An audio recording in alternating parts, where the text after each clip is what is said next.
The new intern at my company had been asking me to drive her home every day. We lived in the same direction, so I let it slide. Until one weekend. It was long past midnight. I was fast asleep when my phone suddenly rang. I answered, still groggy. Her voice came through sharp and commanding, like she was used to being obeyed. "I'm at Core Lounge doing karaoke. Come here and take me home." I sat up, already annoyed. "It's 2 in the morning. Don't you think it's a bit much to call me and expect me to pick you up? I'm not your driver." She let out a cold, dismissive laugh.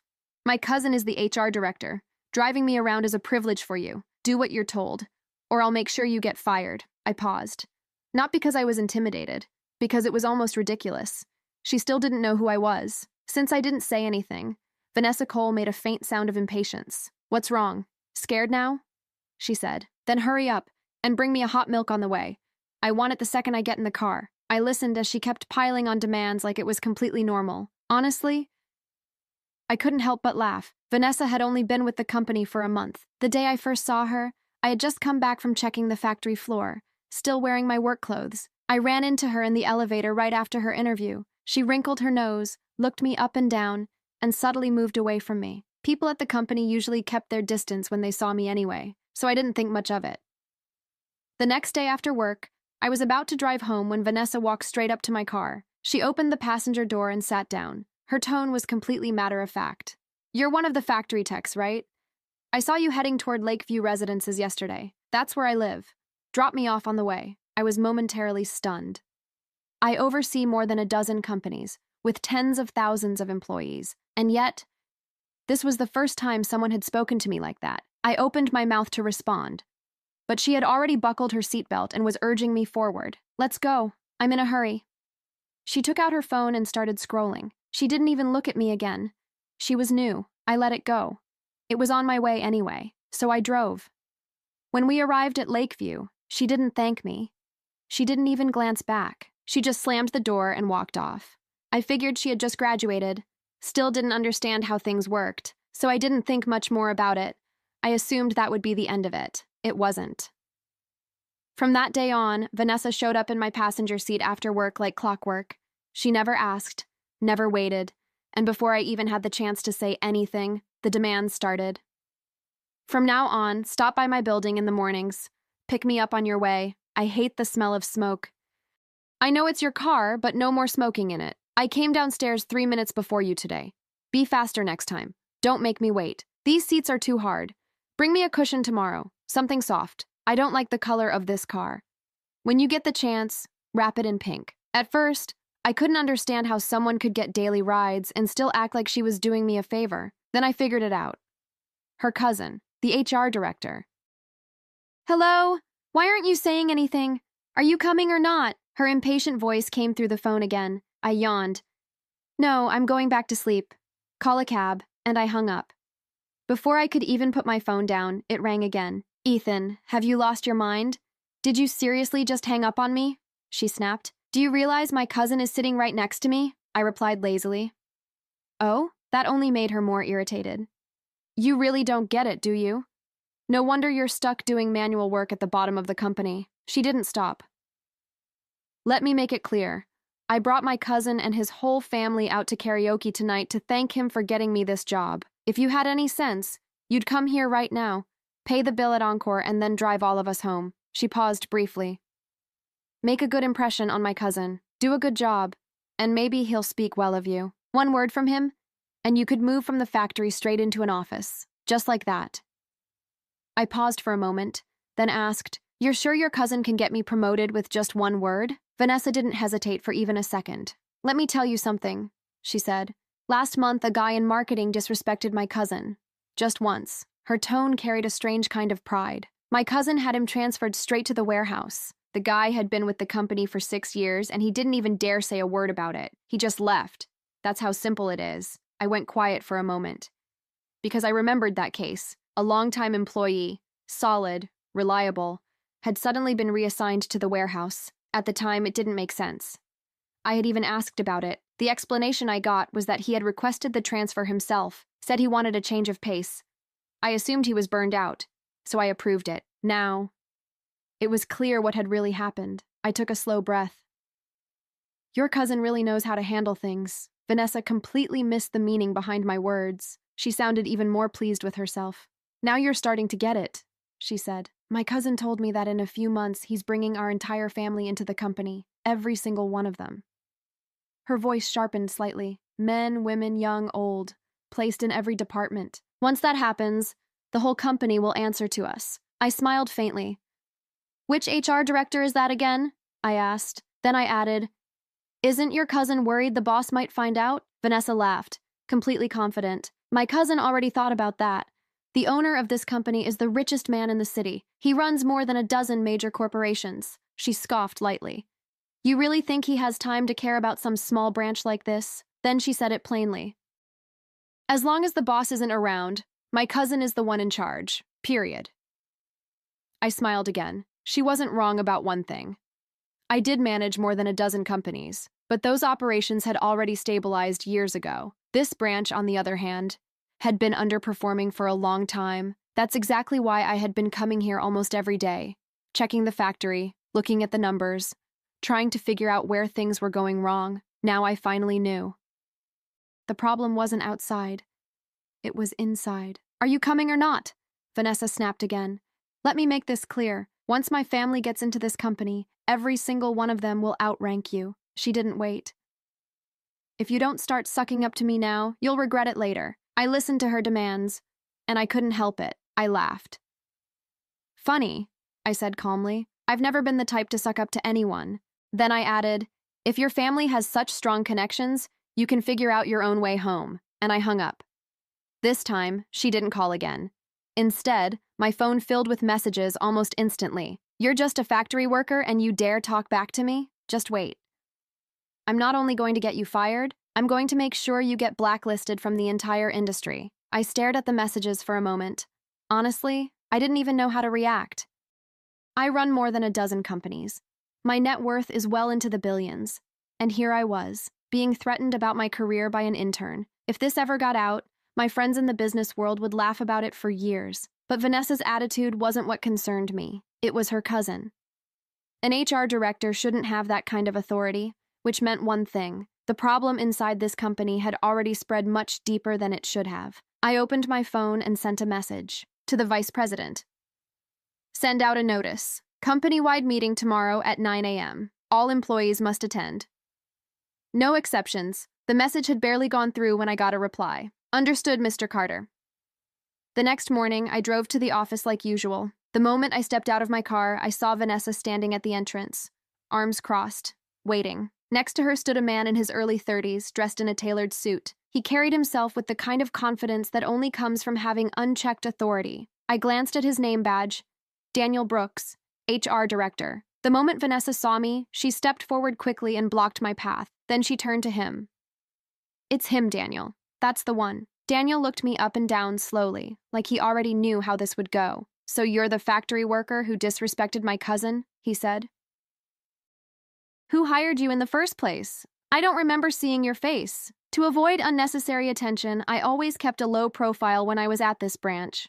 Simple clothes, no entourage, and the cheapest car in my garage. Only a few top executives knew who I really was, and someone like him was nowhere near that level. When Daniel said he didn't recognize me, Vanessa's eyes lit up. See? She said immediately.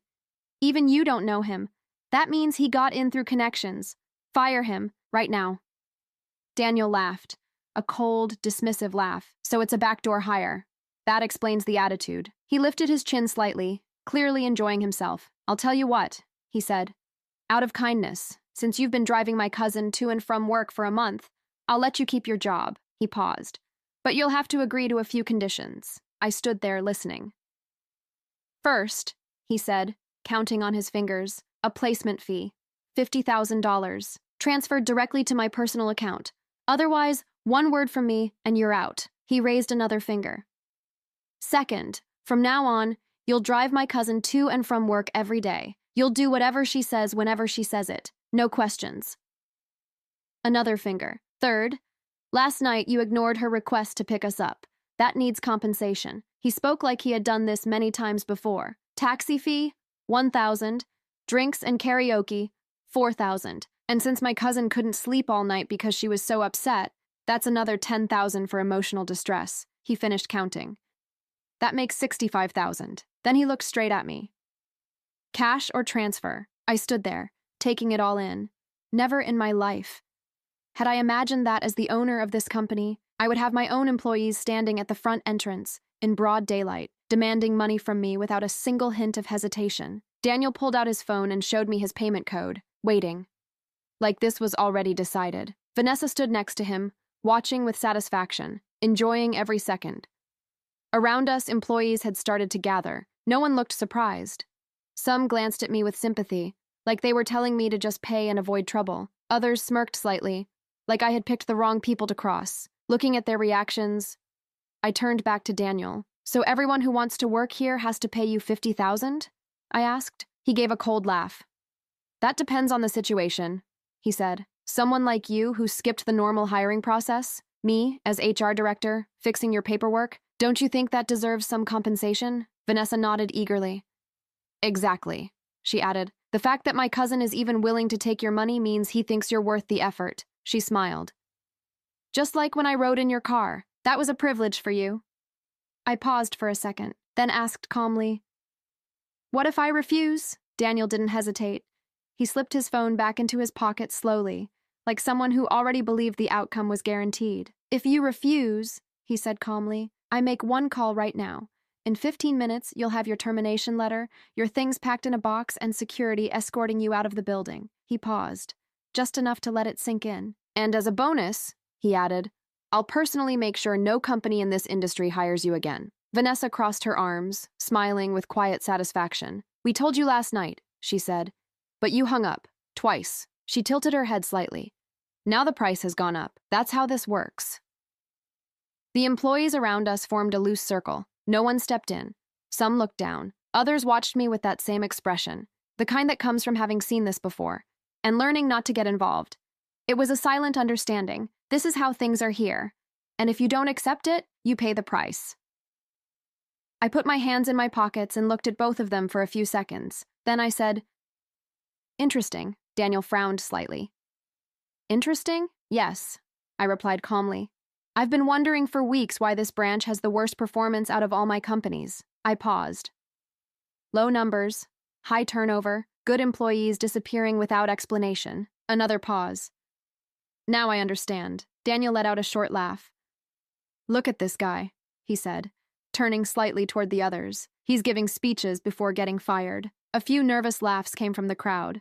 Vanessa joined in, clearly enjoying it. 30 seconds, Daniel said, turning back to me, his tone turning cold again. Either you take out your phone and transfer the money, he paused, or I call security. You decide.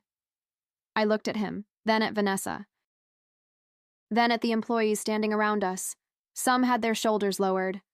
Others had that distant look, like they had gotten used to this kind of thing a long time ago. All right, I said. Daniel smiled. Vanessa's eyes lit up. All right, I repeated. But first, I need to make a call. Daniel rolled his eyes. You're not calling anyone who can help you, he said. I already told you my connections in this industry are... I'm not calling anyone in the industry, I interrupted calmly. I'm calling Vice President Gallagher.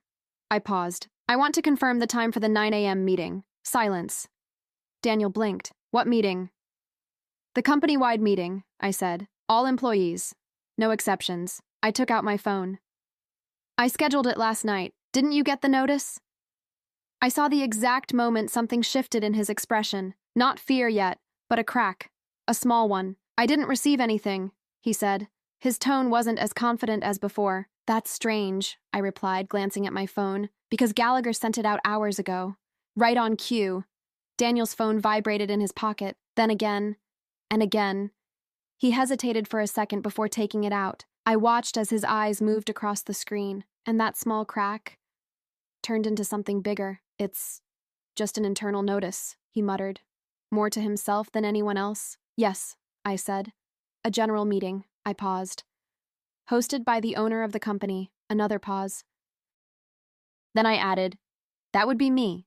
The silence that followed felt heavy. Vanessa stared at me, her mouth slightly open. Daniel slowly lifted his head from his phone. Around us, the employees had completely stopped talking. That's... Vanessa started, then stopped. A joke? I finished for her. Her voice didn't sound as sharp anymore. Desmond, I said without turning. From inside the building, the vice president stepped out, accompanied by 2 assistants. He walked straight toward me, calm. Professional. Like nothing about this situation surprised him. "Good morning, Mr. Carter," he said. "The 9 a.m. meeting is ready. Main conference room, full capacity." Daniel didn't say a word. Vanessa didn't either. Desmond gave them both a quick glance, then looked back at me. "Would you like to begin on time?" "On time," I replied. Then I walked past them, straight toward the entrance. Behind me, I could hear Vanessa whispering something to Daniel. Her voice had changed. It wasn't confident anymore. It sounded urgent, almost panicked. I didn't turn around. There was a meeting to run, and it was time for this company to remember who was actually in charge. The main conference room took up the entire northeast corner of the 4th floor, glass walls. You could see everything from the outside. That wasn't by accident. When I had it built 3 years ago, the architect asked if I wanted privacy. I said no. I wanted people to see what happened inside, to know decisions weren't made in the dark. Today, that transparency was going to mean something else. I walked in at 8:57. The room was already full. Department managers, supervisors, office staff, factory technicians. Some were standing because there weren't enough chairs left. Desmond had even set up extra screens outside so people in the hallway could follow the meeting. I took my seat at the head of the table. No stage, no microphone, no presentation, just me. And silence. The moment people realized the meeting was starting, the entire room went still. Daniel walked in 2 minutes later. Vanessa right behind him. They looked around for seats. There were none, so they stayed at the back, standing against the wall. Vanessa kept her eyes down. Daniel tried to look composed, but it was forced. You could see it. "Good morning," I said. My voice wasn't loud. It didn't need to be. "I'll keep this brief. I value everyone's time." I paused. I've spent the last few weeks visiting this branch quietly, observing operations, walking the factory floor, talking to people at different levels. Another pause. And I found what I was looking for. No one moved. "This branch has capable people," I continued. "Experienced people, committed people, but it also has one of the highest turnover rates in my entire group." I let that settle. When that happens, there's usually a reason that doesn't show up in reports. Desmond stepped forward and placed a thin folder in front of me. I opened it slowly. "This morning," I said, before entering the building. I paused. I personally witnessed a situation where an employee was asked to pay money in order to keep their job. A murmur spread through the room. Short, heavy. At the back, Daniel's posture tightened. "I'm not calling it anything beyond what I saw," I continued calmly. "But starting today, there will be a full internal review of the HR department." I closed the folder. "That review will cover all hiring decisions, transfers, and role changes from the past 18 months. Silence again. "That's all for now," I said. "Thank you." The meeting lasted 4 minutes. Daniel caught up to me in the hallway before I reached the elevator. He grabbed my arm. Not aggressively, but urgently. "Wait," he said, lowering his voice. "Listen, what happened this morning was a misunderstanding." He spoke quickly. "My cousin is young. She says things without thinking. I was just, how many employees have you transferred without proper approval in the past year?" I cut him off. He froze, just for a second. He started. "I already have names," I said. That wasn't entirely true yet, but it didn't matter. "A review is happening either way," I continued. "The only question is whether you face it on your own terms or not." Daniel said nothing. His face had changed, completely. I let go of his arm, turned, and stepped into the elevator. The person who helped me the most that day was someone I barely knew before. Florence Kwan, operations manager. She had been with the company for 11 years. Quiet, consistent, the kind of person no one notices until something goes wrong. She had a habit, documenting everything, not just in the official system, but in her own private records, just in case. I had seen her name once in a report months ago. Strong performance. 3 promotion requests denied. No clear reason. That stayed in the back of my mind. That morning, before the meeting, I asked Desmond to bring her to me. We met in a small room on the 3rd floor. 8:40 a.m. She walked in on time, holding a tablet. Calm, controlled. "I know who you are," she said as soon as the door closed. No hesitation. Good, I replied. That saves time. She placed the tablet on the table and turned it toward me. I know what you've been looking for, she said. Then she added, I've been tracking it for 14 months. I looked at the screen. Hiring irregularities, she continued. Employees on payroll that no one has actually seen. Transfers that don't match operational needs. Decisions that don't make sense. She paused. I didn't report it earlier, she said, because the last 2 people I tried to tell stopped responding within 3 days. I looked at her. Names? I asked. They're all in there, she said. Dates, estimated amounts, and where the money went, when I could trace it. It was more than I expected. Why wait 14 months? I asked. She didn't hesitate. Because without someone who could actually act on it, this would have cost me my job. She met my eyes. I was waiting for the right moment. I nodded slowly. That kind of patience, that kind of control, that was rare. Send everything to Desmond, I said, and be ready. This is going to move fast. That afternoon, while the review team started working quietly 2 floors below, I sat in the temporary office they had set up for me and started going through Florence's files. It didn't take long to see the pattern. It was clean. Almost too clean. Hires going through without proper checks. Payments processed automatically. Some employees were real, but overpaid. Others didn't exist at all. And under all of it, there was one name. Again and again and again, a second approval. Always the same, a digital signature, small, easy to overlook, but consistent. Someone else was involved, someone above Daniel. I leaned back slightly. This wasn't just a problem. It was a system, and I had only just started to see how deep it went. I closed the file and stared at the screen for a moment. There was something that didn't sit right. Not obvious, not loud, but there, like a small detail that refuses to go away once you notice it. The secondary approvals. I counted them. 23 documents, 14 months, all with the same digital signature. According to the company structure, that position belonged to the Assistant Director of Administration. I searched the internal directory. Marcus Hale. He had been in the role for 4 years. Before that, he had rotated through different departments across multiple branches. Nothing impressive, nothing alarming, just average. The kind of person no one really pays attention to. I requested his full file. And that night, back at the hotel, I went through it. On the surface, nothing stood out, but buried inside his past transfers, there was something.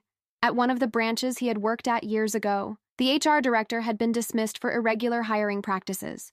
Marcus Hale had been questioned during that internal review. The report said there was no evidence of his involvement. What the report didn't say, because no one had looked for it, was that the HR director who got fired back then was Daniel Brooks's uncle. I closed the file. There it was. This wasn't something new. It had been building for years, moving quietly from one branch to another, setting itself up, waiting, and they had chosen well.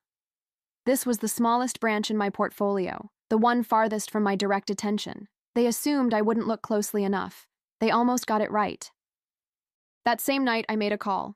Marcus Steele, head of corporate security. He had worked with me for over a decade. Didn't talk much, didn't ask unnecessary questions, and never failed to find what I needed. I need you to track a license plate, I said. Then I gave him my own. There was a short pause. Timeline? He asked. By tomorrow morning. Understood. I hung up, then went back to Florence's files. There was still something bothering me, something small, but persistent. Then it clicked. The first time Vanessa got into my car, she had wrinkled her nose, stepped away, then, just before pulling out her phone, she glanced at the dashboard. Just for a second. At the time, I thought nothing of it. Now, it looked different. She wasn't distracted. She was checking something, the license plate, and then she typed, which meant one thing, from the very beginning. Someone had already been watching me, and that someone wasn't Daniel. The next morning, my phone rang at 7:14 a.m. Marcus Steele. The plate was accessed 38 days ago, he said, from a third-party system connected to fleet management. I stayed silent. The account used belongs to Marcus Hale, he continued, Assistant Director of Administration. I exhaled slowly. Reason? I asked. Logged as a routine parking verification. A brief pause. But it doesn't add up. Why not? That vehicle isn't registered in the branch system, he said. There's no operational reason for him to check it. I nodded, even though he couldn't see it. Got it, I said. I ended the call and sat there on the edge of the bed for a few seconds. Marcus Hale had checked my plate weeks before Vanessa ever got into my car, which meant they knew who I was, long before I knew anything about them. They had done their homework, identified the car, then sent Vanessa. She wasn't just an arrogant intern, she was bait. The plan was simple and smart. If they could create a situation where I looked compromised, if they could get something that suggested an inappropriate connection, they would have leverage. Not to attack me directly, that would be too obvious, but to protect themselves, because the moment any investigation started, they could shift the focus, create a problem big enough to make everything else disappear. But they miscalculated. Two things. First, I never gave Vanessa anything that could be used against me. Second, Florence Kwan had been documenting everything for 14 months. At 9 a.m., I walked into the office and went straight to Marcus Hale's office. He was at his desk when I entered. He looked up, expecting someone else. It took him 2 seconds to adjust. "Mr. Carter," he said, standing up. "Sit," I said. And I sat down first. He followed. I watched him carefully. Mid-40s, composed, hands resting calmly on the desk. The kind of person who survives by staying unnoticed. "I assume you know why I'm here," I said, a small pause. "Because of the review," he replied. "In part." I placed a single sheet of paper on his desk, the record of the license plate access. He looked at it, no dramatic reaction, just a slight shift in his eyes. "It was a routine check," he said. "With a plate that doesn't exist in your system?" I asked. I leaned back slightly. "Who told you to look it up?" Silence. "Marcus," I said, using his name. "We already have Florence Kwan's file." I paused. 23 documents with your approval. Your history from the previous branch." Then I tapped the paper. "And this," I held his gaze. "What I don't have yet is your version." He stared at the paper for a few seconds, then looked away, then back at me. "Daniel told me you were a factory technician," he said finally. His voice had changed, less steady. "He said you lived in Lakeview," he continued, "that you worked side jobs on weekends, that Vanessa confirmed it herself." I didn't interrupt. "I checked the plate to verify," he said. "The car was registered under a holding company I didn't recognize." A pause. When I told Daniel that, he said it was probably borrowed. Silence filled the room. "I didn't design this," Marcus added. "Daniel came in 2 years ago. The system was already running." He swallowed. "He brought me in because he needed a second approval." Another pause. "At first it seemed small," he said. Then he stopped. Then it was too late. I watched him. "How many people are involved?" I asked. He pressed his lips together, then answered. 4 more, he said, "all in administrative roles. 3 are his relatives." He hesitated. "The 4th is his girlfriend, hired 8 months ago. He created the position for her." I nodded slowly. "Do you have records?" I asked. A long pause. "Yes, send everything today," I said. "Desmond will give you the address." I stood up, then looked at him one last time. "Cooperating won't erase what you did," I said, "but it will matter." I turned and walked out. Through the glass walls, I could see Daniel inside a meeting room, 2 auditors sitting across from him. His posture had changed. He wasn't in control anymore, and for the first time, it showed. The audit meeting with Daniel lasted a little over 3 hours. I know that because I spent that entire time upstairs with Florence and 2 external auditors, going through everything she had collected over the past 14 months, piece by piece, document by document. She had built it quietly, carefully, without rushing. By the time Desmond showed up at the door at 1:47 p.m. and gave me a small nod, I already knew how this would end. I went down to the 3rd floor. The meeting room doors were still open. Daniel was sitting in the same chair, but something about him had changed. Earlier, he looked like someone still trying to stay in control. Now, he looked like someone who had already lost it. I walked in. The auditors stepped aside. Daniel looked up at me. For the first time since the morning, we were face to face again. And the difference from earlier, from the entrance, from the payment demands, from the confidence, was impossible to ignore. "Do you know how many employees this branch has lost in the past 18 months? I asked. He didn't answer. 43, I said. 43 people with strong records, good performance, years of experience, who either asked to leave or were pushed out. I placed a document on the table. Some transferred, some resigned. I paused. Several of them said the same thing on their way out. I looked at him. They felt like their work didn't matter. They felt like decisions didn't make sense. Silence. I tapped the paper lightly. I'm not showing you this to make a point, I said. I'm showing you this because every one of those names has a cost. Hiring. Training. Lost time. I paused again, but more than that. I looked at him steadily. That's 43 people who walked away feeling like they didn't matter. Daniel clenched his jaw. But he didn't speak. Do you have anything to say? I asked. A pause. I already told the auditors everything, he said quietly. I know. I leaned forward slightly. I also spoke with Marcus Hale this morning. That got a reaction. Small, but there. We have what we need, I continued. This isn't an interrogation anymore. I paused. This is a courtesy. He frowned slightly. What kind of courtesy? The kind where I tell you what happens next, before you read it in writing. I folded my hands. You're being terminated, effective immediately. The case is being forwarded for further action, depending on what the auditors confirm. The relatives you hired without proper process will be removed this week. The accounts tied to irregular payments have already been frozen. Daniel opened his mouth. And one more thing, I added before he could speak. The employee from marketing who was moved to the warehouse last month, I paused. He's being reinstated, full back pay, and additional compensation. I closed the folder. That's all. Daniel didn't argue, didn't react. He just sat there, like someone who had finally run out of moves. I walked out. Vanessa was sitting in the hallway, waiting. She stood up as soon as she saw me. Mr. Carter, she started. Cole, I corrected calmly. Her last name, not mine. You can use the room next door, I said. Someone will meet you shortly to handle your termination. Her expression shifted. I didn't know you were, she started. I know, I interrupted. Then I looked at her for a moment. But you did know what you were doing was wrong. Silence. The mistake, I continued, was thinking that the consequences only apply to people who can't push back. Her eyes started to water. Not dramatically, just reality setting in. Learn something from this, I said. That was all. I walked away. Later that afternoon, I asked Florence to meet me again. Same room, 3rd floor. She arrived with the same calm expression, same tablet, but something had changed. The tension she carried before was gone. I placed a document in front of her. This is a formal offer, I said. She looked down.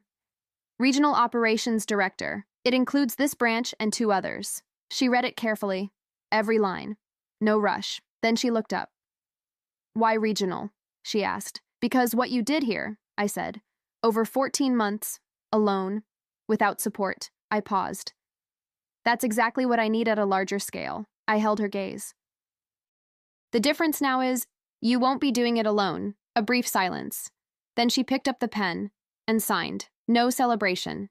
She didn't need one. That evening, before heading back to the hotel, I stayed in the parking lot for a few minutes. I looked at my car.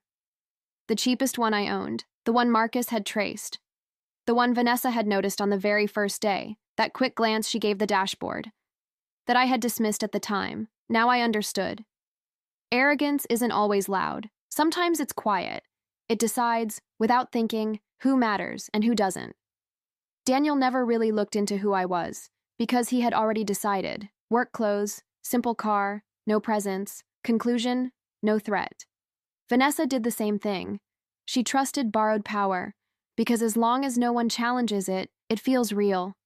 That's the problem with power that isn't earned. It becomes routine, comfortable, and after a while, people stop questioning it. This branch had lived like that for almost 2 years.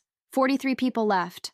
Others stayed quiet. And one person, Florence, spent 14 months building the truth. Not loudly, not urgently, just patiently. I got in the car, started the engine, and thought about one thing. The most expensive lesson someone like Daniel can learn is this. The person you underestimate doesn't always walk away. Sometimes they just wait. And while you're busy feeling untouchable, they're building the case that ends everything. No noise, no rush, just time and proof.